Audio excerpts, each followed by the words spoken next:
Welcome back to Explaining Everything, the channel where we dive into the stories and mysteries behind everyday things. Today's question comes from one of our curious viewers, Marvin Hawks 82.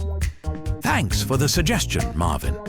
You asked, how is ethanol fuel made? Have you ever stood at a gas pump wondering why one of the nozzles smells like a chemistry lab mixed with a farmer's market?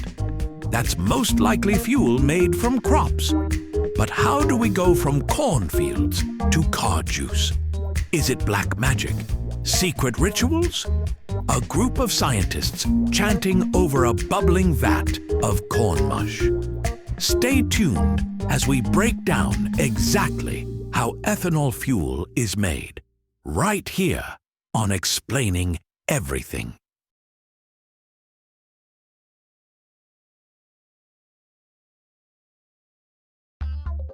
Before ethanol becomes that clear liquid splashing around inside a storage tank, it starts off as plants. Very glamorous, I know. In the US, the star of the show is corn. In Brazil, it's sugarcane. In other parts of the world, you'll see sorghum or other high sugar or high starch crops joining the party. Basically, if it grows and contains something microorganisms love to snack on, it can probably become ethanol. The reason these plants work so well is simple.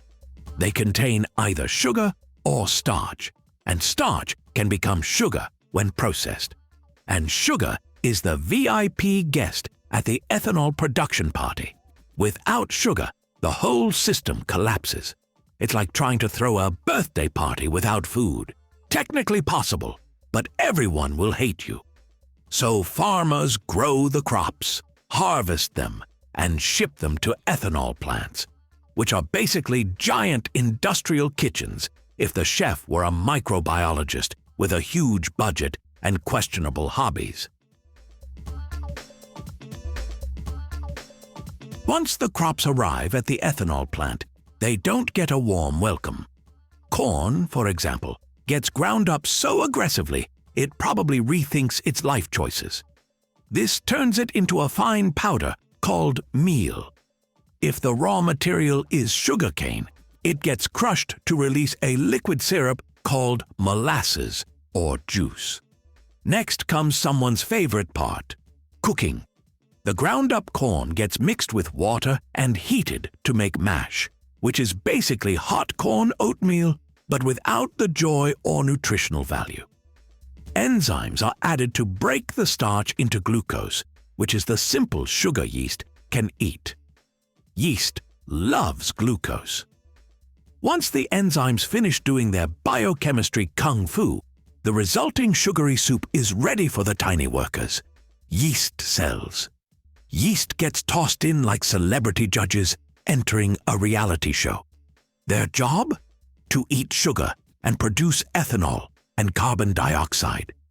This stage is called fermentation, and it usually takes around 48 to 72 hours.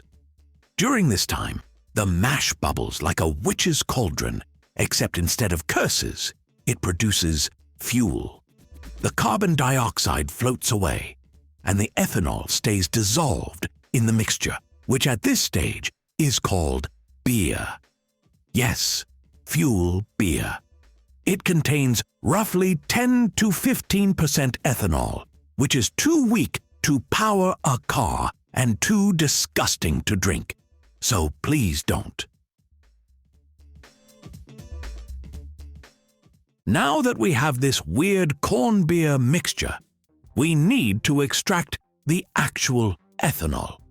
So the liquid goes into a distillation column, which is a tall metal tower that sounds like it should belong in a dystopian movie, but is actually just a high-tech sorting machine.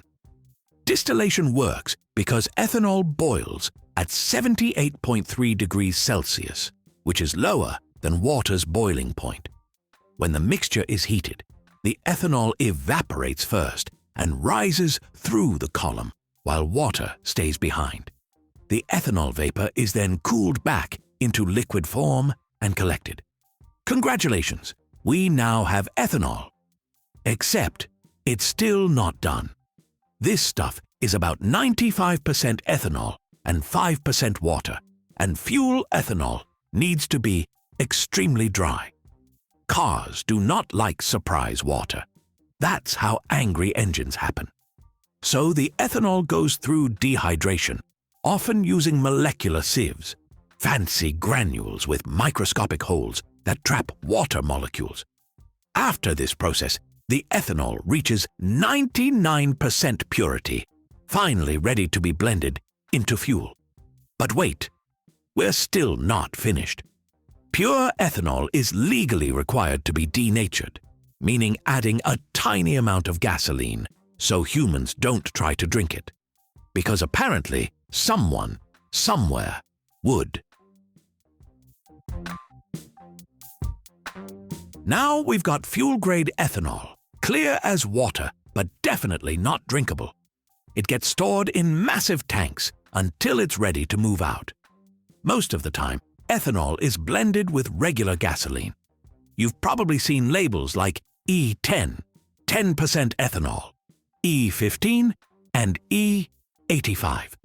The higher the number, the more plant juice your car is sipping. Fun fact, ethanol has a high-octane rating, which helps engines run efficiently.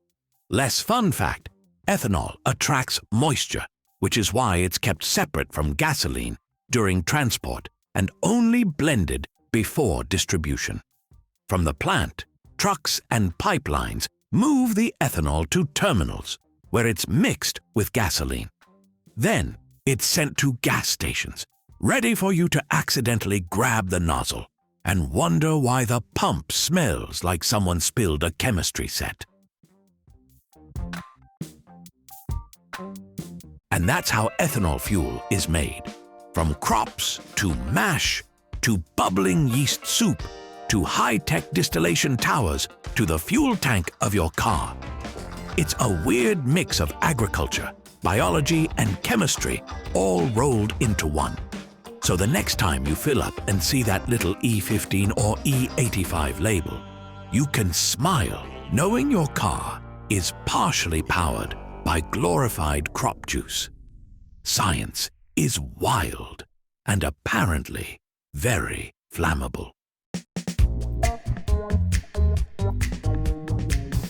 If you enjoyed this deep dive into ethanol fuel, don't forget to like, subscribe, and again, please don't drink it. Also, if you have suggestions for our next video, feel free to share them in the comments below. We'll be sure to give you an acknowledgement for your contribution. If you enjoyed this video, please check out our other bingeable channels. Thank you for tuning in, and join us next time here in the channel that answers all the why, what, who, where, and how questions you've always wondered about, here on Explaining Everything.